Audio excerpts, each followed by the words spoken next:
Hey everyone, and welcome to Geriatric Mom. I'm your host, Natasha, and this is the show that helps you have a voice. Real moms and dads sharing the unedited truth, finding joy in the chaos, and reminding each other we're in this together. So for this episode, we're going to shift gears a little bit, less focus on parenting and discuss some other things in life, which for me, something really prominent that I think affects me every day is past history with domestic violence. And I feel like this is important because it does relate to how you are as a parent and I feel like maybe fears and kind of how your parenting styles might end up based on the things you've been through throughout life. So like I said, definitely a prominent history with that, not with my current husband, but previous relationship. Um, and I just want to make this very clear that I don't feel like anyone should hit anyone or be abusive, vice versa. We're all guilty of being angry at times, but women should not hit men, men should not hit women. Being verbally abusive, once that starts, I feel like it's something that doesn't stop necessarily. So, I feel like that just kind of leads on to into other things. So if that's something that's happening, that obviously can worsen and cause other problems later down the line. I did go to counseling for this previously. I didn't find that super helpful personally, um, but that could have been just, related to not being with the right counselor. So I would never tell anyone not to seek that assistance because I feel like that can be very therapeutic for someone. I just personally did not find the right person to discuss those things with. I feel like it was somewhat helpful, but then, I said, when can I expect to start feeling like better and more secure in life? And they said, you might not never, you're never going to probably get past this. And for me, that was really discouraging. So my personal experience was not great with that. Um, so my story, I feel like I always used to be like, oh, this didn't start until later in, the relationship. But if you really think about your relationships and if, men or women, if you've been through this, it generally starts right from the get-go. Like it's not something that just kind of develops. For me, it kind of started right from the get-go. Um, One of the first instances I can think of, we hadn't been together for very long. And he took my phone and started to go through it, and he was upset that my friend's little brother had messaged me and told me happy birthday. And I mean, literally, he was one of my friend's little brothers, and it was literally happy birthday, and I've known him since he was a little kid, and it was literally nothing. I am also someone who does not believe in cheating, and I have never done so. So for me, that was like a hit to my moral character. Even though I was only 18 years old at the time, I very much believed in those type of things. And he pushed me, so I pushed him back and grabbed my phone. Well, he kind of stumbled backwards and kind of fell against the wall. And I just remember him looking up at me, and he had the most crazy look in his eye. And I was like, okay, this isn't good. So I ran out of the room. He tackled me in the kitchen and just began to like slam my head and back against the floor. Um, and at that time I was like, what the heck, I had never had anyone do anything like that before. So I punched him in the face and I busted his lip open and it didn't even faze him. He's like bleeding everywhere, it didn't stop him. I finally was able to like wiggle out and started to like run towards the front door, and he literally like grabbed me by the shirt and then like had like strong armed me and picked me up by the back of my pants and literally tossed me out the front door and told me not to come back. And I started walking down the road because I didn't know what to do. And it was one of those situations like where it's like the first time that it happened. So you're like, what just happened? What is this? What do I do? Like, this isn't okay. And then he called me not that long after and he's like, you have to buy me a new sweatshirt because it's ruined because of blood. And I can't believe you hit me. And you should feel terrible and this is all your fault. And I was like, maybe it was my fault, you know, maybe this, you know, I shouldn't have, you know, pushed him back and, you know, should have just sat there. Like I felt like I had done something wrong, which obviously like pushing him and hitting him was not correct. And I feel like, you know, maybe that made the situation worse, but when you're being attacked, your instinct is going to be to hit back, right? So that's like one of the very first instances. And then it was during that time, it was a lot more like verbally, you know, like you're not good enough, you can't hang out with me. And then it would go back and forth like, oh, I love you so much, I want you around. I hate you, I love you, da da da da. It was just so much back and forth, and I feel like that was kind of set the tone for the rest of the relationship, that's kind of how it went, and it just progressively got worse over time. So if you start to identify those things and there are things that happen to you in your relationship, I just feel like get out sooner rather than later, because I don't know anyone that situation has ever resolved or gotten better for. So um that's one of my first memories. And then, you know, there's things that happened throughout our relationship. You know, we moved apart for a little while. I ended up moving back in with my parents for some time and things were okay there. Nothing really happened at that point there. And then we did end up getting placed together, and a lot of the times that situation I felt like was okay because we were constantly surrounded by like our friends and had people over, but at the same time he was also older than me, so he was able to start drinking at the bars before me, so he would leave a lot and ditch me, ditch I say, but wouldn't allow me to come along so that he, you know, could do whatever he wanted to do. And I feel like that was another one of those circumstances where it's like, I'm going to keep her on the side because, you know, she's good at, you know, I cleaned the house, I bought groceries, I paid bills, I was always there if he needed anything, you know, and so kind of kept me on the side and then just would go off and do whatever it is he wanted to do. So I don't remember a whole lot of bad situations from that place that we had together.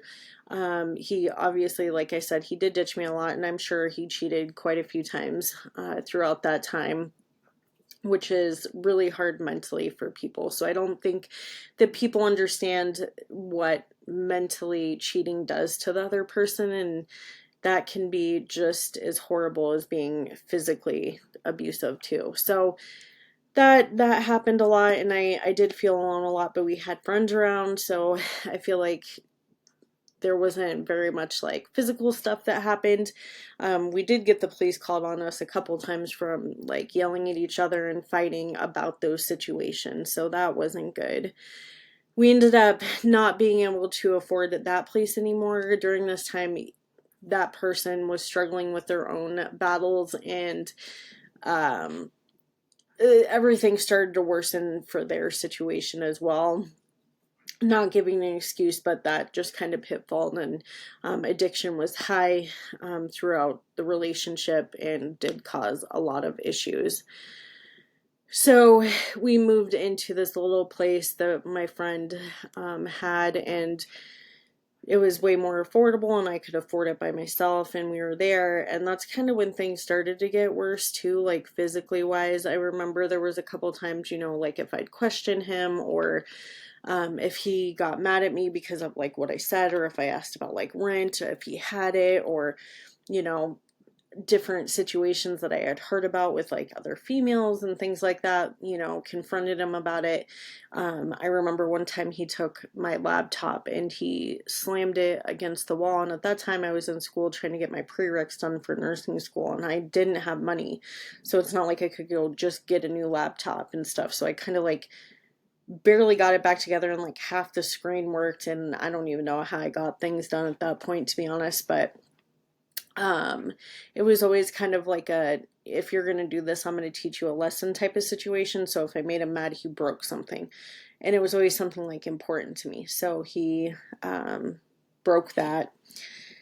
And then like his friends were around too. And I remember at one point, I obviously had made him mad, and he grabbed the lamp in the bedroom and was trying to like hit me over the head with it and swinging it at me. And his friends were literally just in the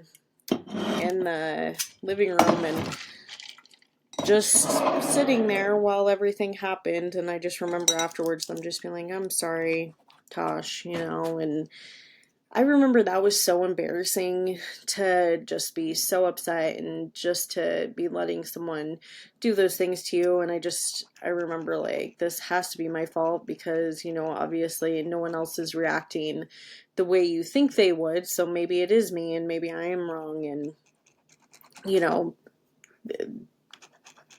maybe it is me, right?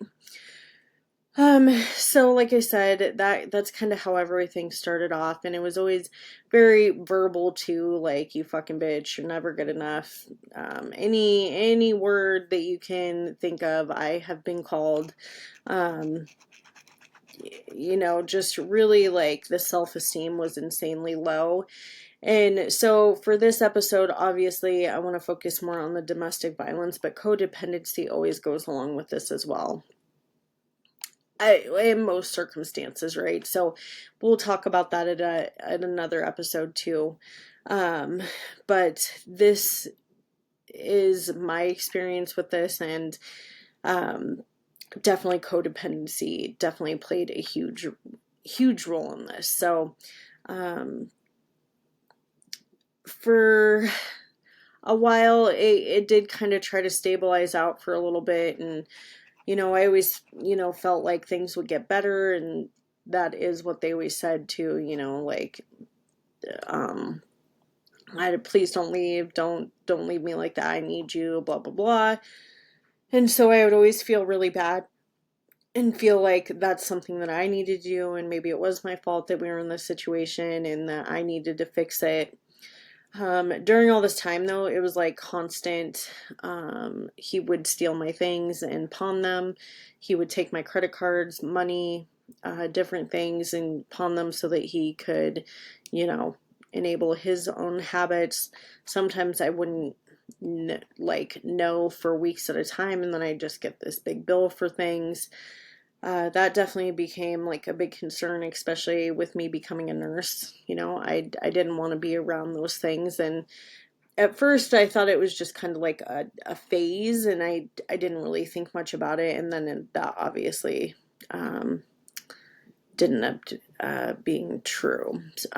Also, like, it was constant issues with cars, like constant car accidents, constant contact with the police, constantly in trouble. He had crashed, I can't even tell you how many cars and vehicles, and that was a financial burden. We did get obviously some help from his family with, vehicles and stuff, and then it was like, we crashed that one, and it was so like draining all the time and physically exhausting, that it was really hard to focus on that situation. And sometimes I truly just feel like I ignored it. I just was trying to keep going, so I'd work all the time, go to school, and just try to keep going, and really hoping that situation would just like resolve itself. So things obviously like there were some situations where we had to be out of that place and ended up like moving in with my parents for a while. He went to rehab, went to sober living. It was kind of like a back and forth game. It was started to kind of get worse at the end of that situation as far as like being like mentally abusive, but definitely more name calling. He would get super out there and just, conspiracy theories and aliens and all kinds of stuff. So things got crazy in that manner. And it was like literally at some points, there was actually a couple of vehicles I had to just like get rid of because they had been so torn apart that there was like no ever getting them back together. So that was hard, and it was hard to like be around my family and have them see those situations too. And they honestly were very supportive in general, and I didn't know how bad this situation had really gotten until, like my brother would point things out or my sister would point things out. And um, I'd always take a lot of the blame for the things that were happening. There was one time he had disappeared for a couple days, and I knew he was with another female, and he came back and just tried to act like nothing had happened. And I remember trying to like get him to wake up because, of course, he was coming down or he was still high. I'm not sure. And trying to get him to wake up to like confront him about that situation. I mean, he kicked the shit out of me. He kicked me into the closet doors, and they were broken. My sister came up and kind of stopped that situation because she told him she was going to call the cops and all these things. But then once again, I felt like that was my fault because I shouldn't have been confronting him, and it wasn't a good time, and maybe I was wrong, and maybe he wasn't doing anything wrong. Obviously, it was just bad all around. But things didn't really start to get horrible until I bought my house. So we had moved to Denver for a little while and stayed there for a short amount of time until I could buy my house. And I had told my brother that he could move in with me, and then also my mom, because she was going through a transition phase, after her divorce with my dad, and um, just really needed a little bit more time and support to try to like transition into her life. And so she stayed with me, and then my brother, kind of same situation, he stayed with me as well. And that ended up being a really hard situation too because he just got so much worse at that time. There was times when he would accuse my mom of being like a mob boss and doing witchcraft and all these things. So there was one time I came home and he was trying to light fires in the vents up into her room to light her on fire. One time I came home from work and he was mad at me. He was supposed to pick me up from work. He wasn't answering his phone. I get home, I got a ride home, and my car was in the garage, but it was missing one of the tires. Still have no idea what happened to that tire. No clue. Just one tire gone.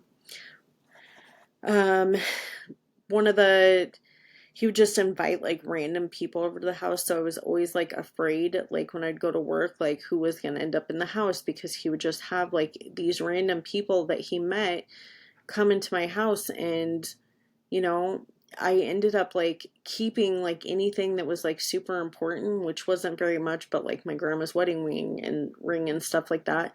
I took it to work and just kept it like in this secure like a file box so that he couldn't take it or steal it. And we ended up having to do that with my mom's stuff too. Eventually my brother moved out. Obviously this situation was super stressful on him and my mom as well. They Some of the things, it just started to get so much worse. One time I was confronting him. He had taken my card and he had pulled up money out on it, and obviously I was just getting farther and farther into debt because I was trying to keep us going, and I was trying to just keep the situation afloat, and it really wasn't sustainable, and he would take more money and pawn more things and break more things, and it was like constant repetitive behavior.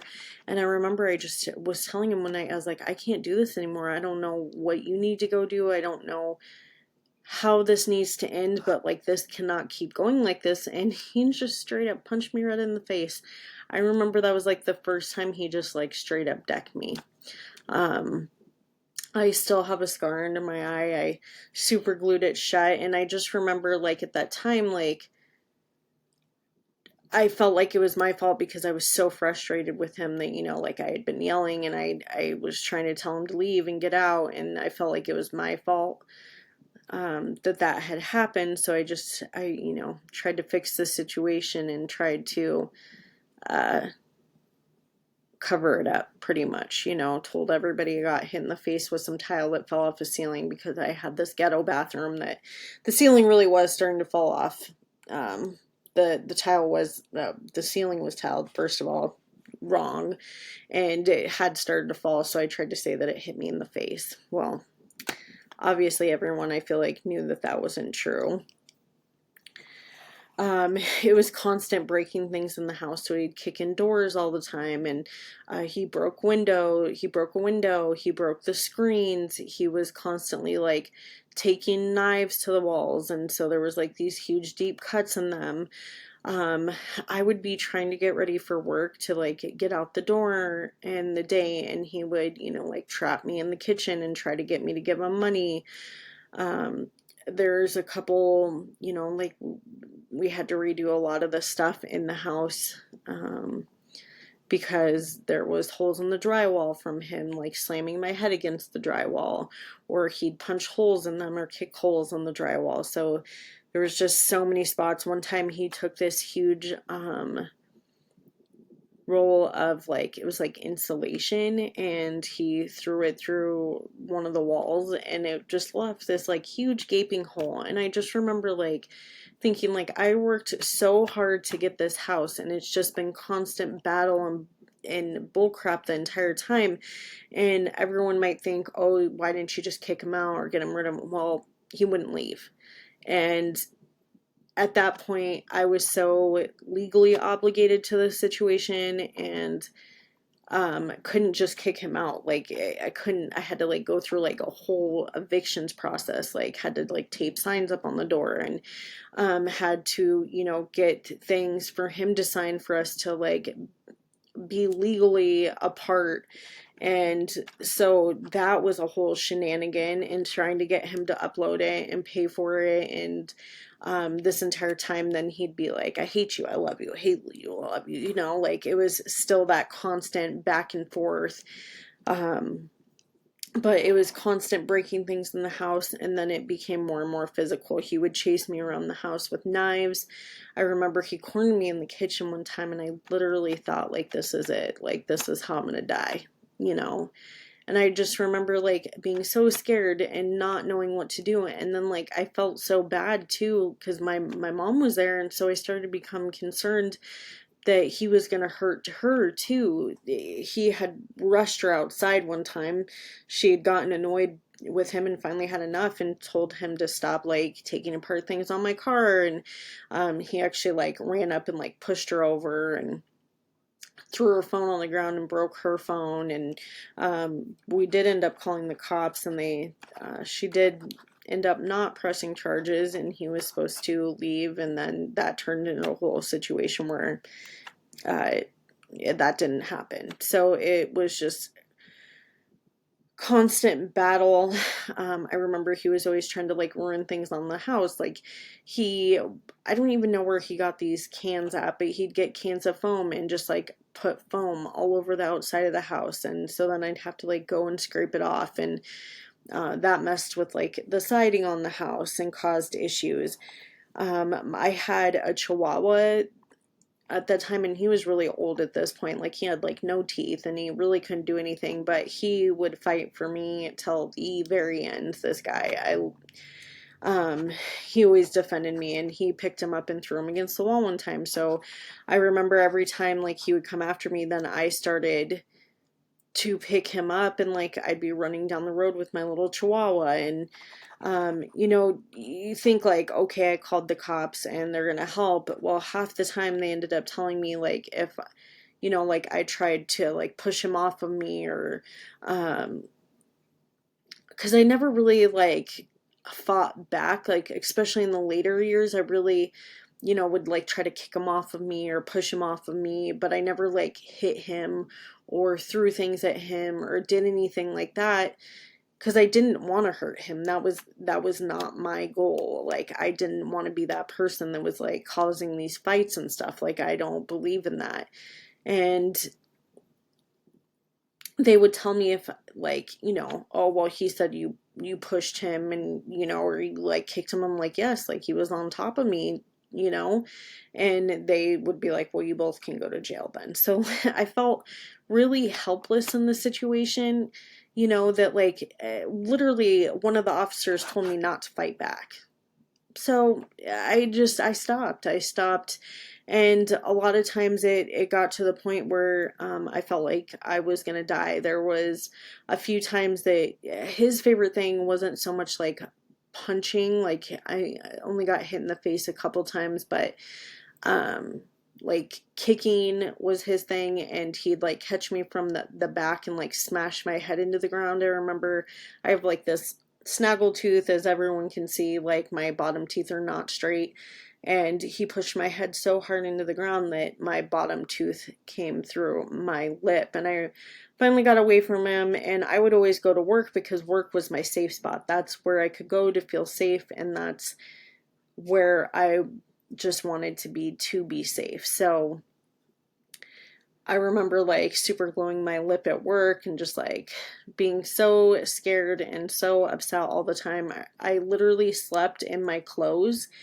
So I always had a bra, a shirt, pants, and shoes and socks on.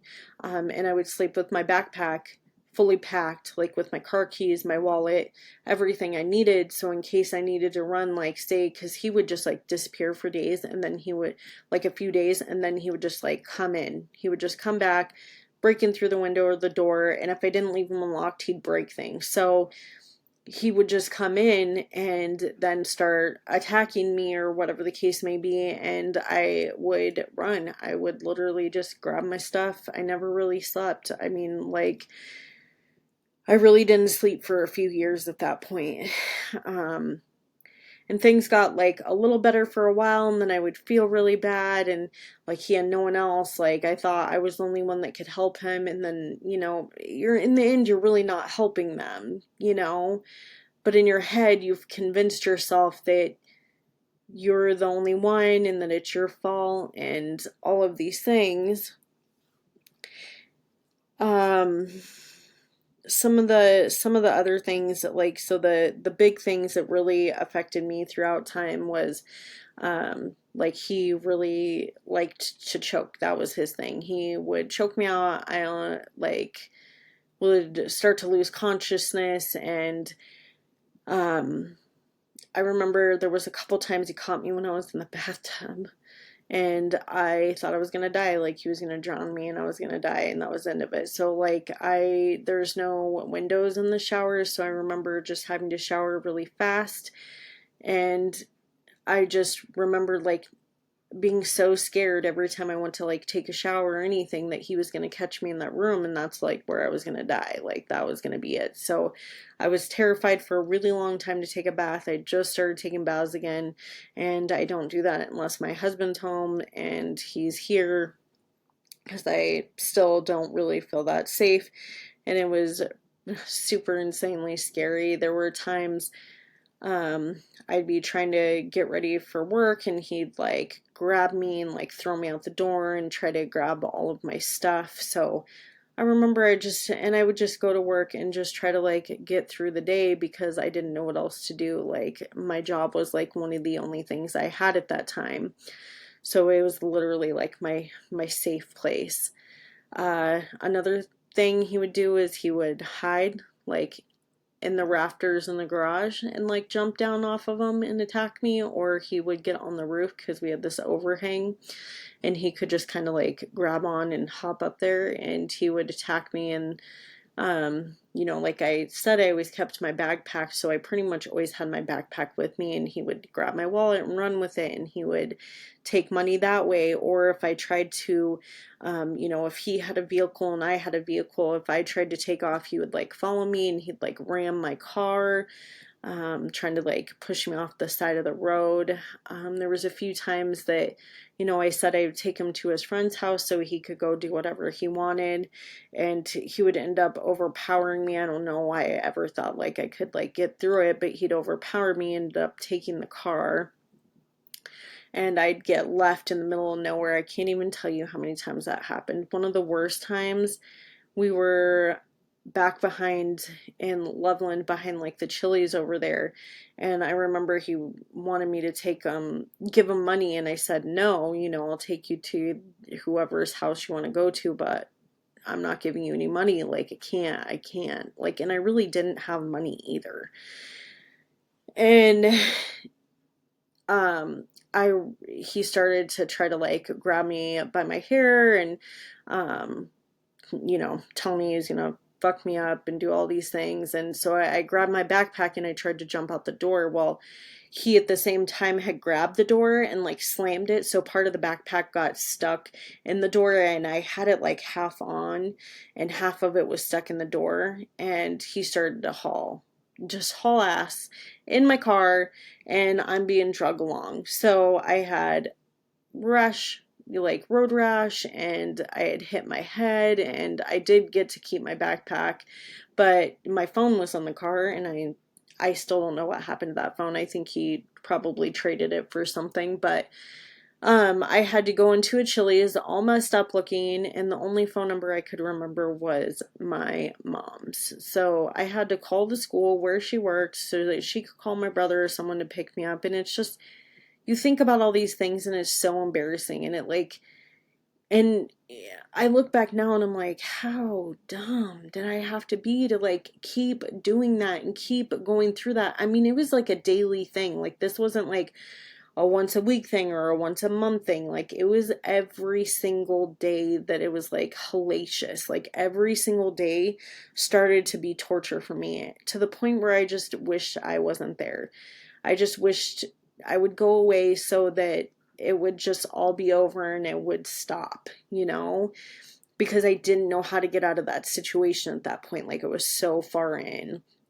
I know it's so hard to get somebody out of your house at that point, especially like when you've established like a long-term relationship. It's really hard to get out of that situation.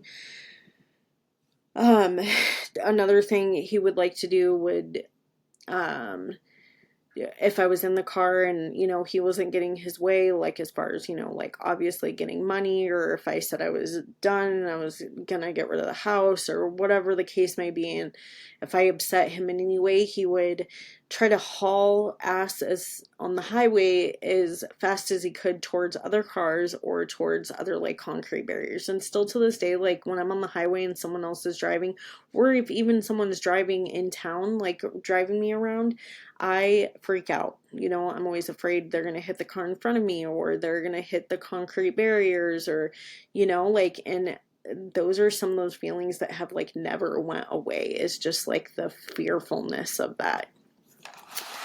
So I think some of these things are just like so important to recognize that they can cause like substantial issues for the rest of your life. Like, I'm still not okay. Obviously, I do feel a lot better now than I used to, but when I first, my husband, I mean, if that person called me, or if I even thought they were going to come around me at all, I would freak out and leave. I would leave.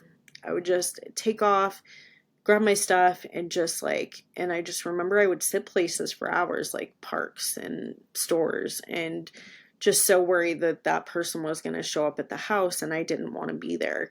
And he would come pick me up, and take me. And I just remember finally feeling so safe. Like when I stayed at his house, I would like curl up in the little corner of his bed, and that was like my safe place. He was my safe place, and he made me feel safe finally. And it was like the first time I've slept. Now I can't like stop sleeping because I love sleep and it's nice to sleep.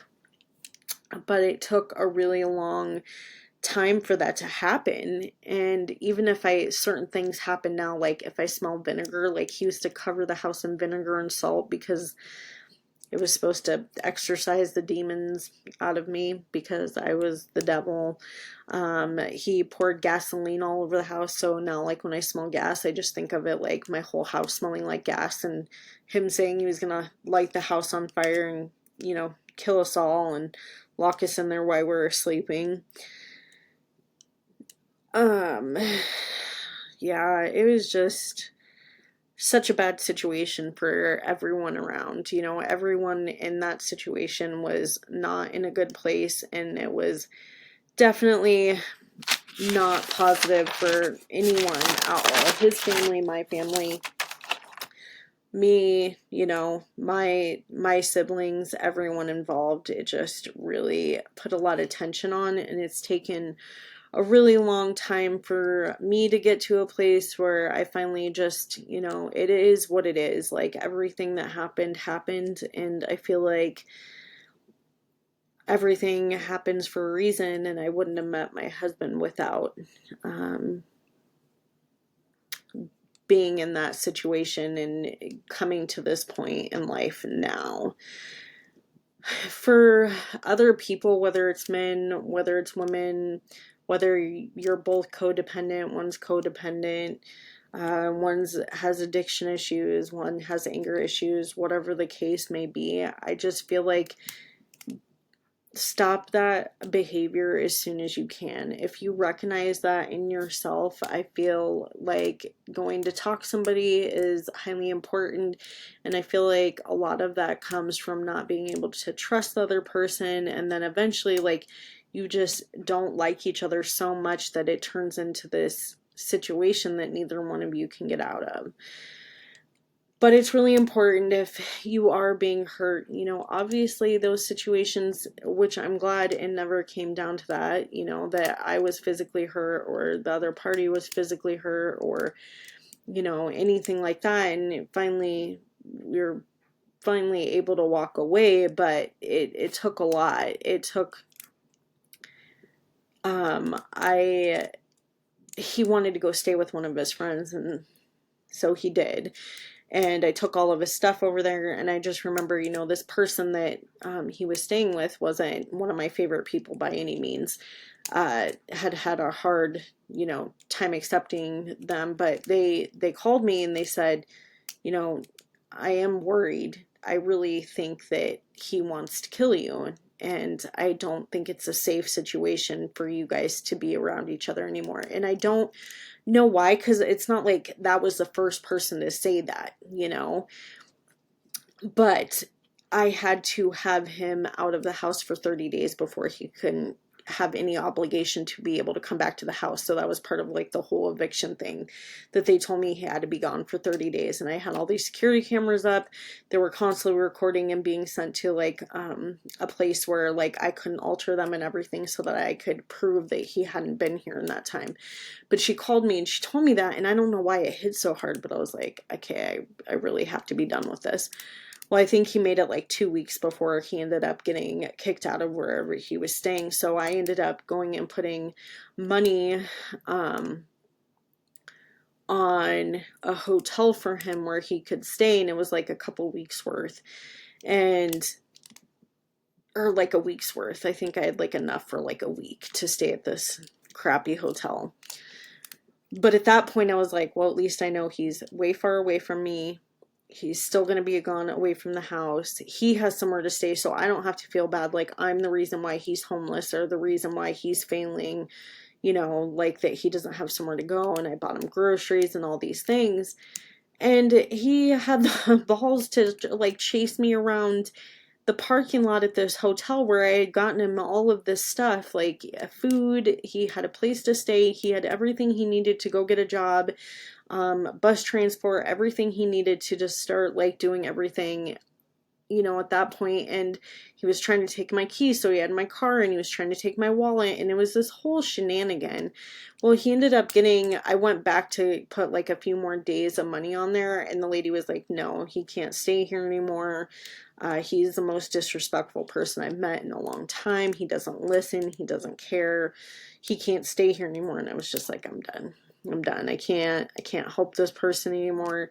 I had met my husband now at that point, and we had started to spend time together, and I just realized everything that I had been missing out on life, and how much stress I was causing to myself by caring so much about what this other person thought, that didn't even care about me. That they didn't care about me at all. I was just enabling their behavior and their bad habits, and there was no love there was no caring. So it finally just like all slapped me in the face, and it happened really quickly. So that is one piece of advice that I can tell you, is you're not going to change anything until you're ready.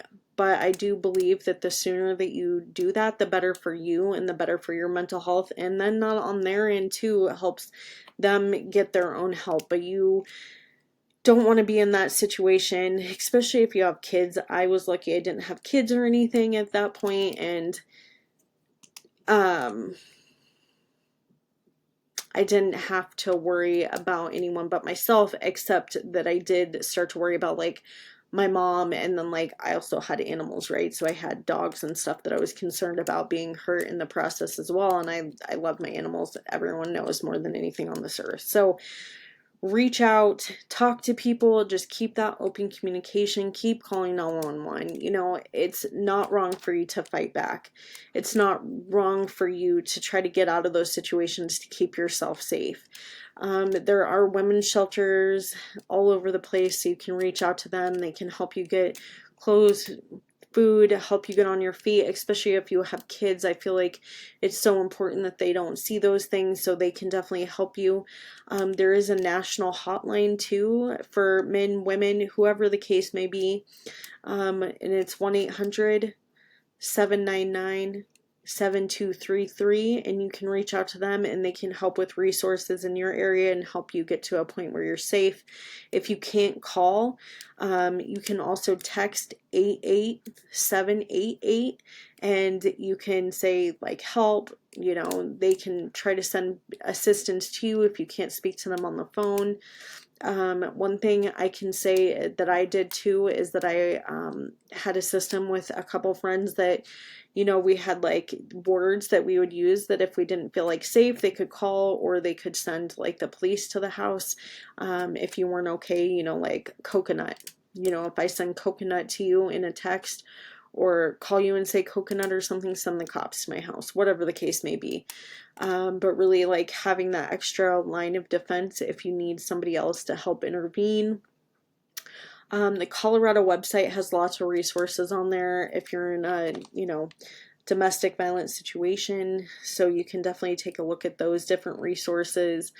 Obviously it's hard to look at those things sometimes, and to really reach out and get the help, because you do, a lot of times I felt, I guess I don't know how other people felt, but I was extremely embarrassed. I'd never let anybody treat me like that in my whole life. I was very stubborn and hard-headed, and really had never been in a situation like that before, and it had just pitfalled over like such a, over such a long period of time, that I kind of gave up, and I never want other people to feel like that. You can also get counseling. Like I said, my experience wasn't super great with that, but that doesn't mean that that's not helpful, and it is something that I've looked in for future, just, maybe trying to find the right person to help work through that. But the point of all of this is, I could go on for years and have so many more stories about it, but the point is no one should be hitting each other. And I feel like this is so important, because we stress it so much for women, that they can be in violent relationships, but men can be in those situations too. It is not okay for the women to hit men either. It's not okay vice versa, right? So I think it's about being respectful and really finding out why you're so angry. And, you know, if you are in a marriage and you have kids, I feel like that's up to you whether you do like the counseling and all of those things, but it's really not healthy for anybody involved. So I'm always open to, you know, listen. I know that those situations are hard, and people listened to me for years and tried to help me through that situation. And I just, you know, if you need anyone to talk to, I am obviously available. This is episode 15 of Geriatric Mom, and again, we're discussing domestic violence, and we'll go over codependency on the next episode. So if you need anything, you can reach out. I'm on Facebook, I'm on TikTok, I'm on Instagram, I'm on YouTube. I also have my own website, www.geriatric-mom.com. Don't hesitate to reach out if you need that extra support. Thanks for listening.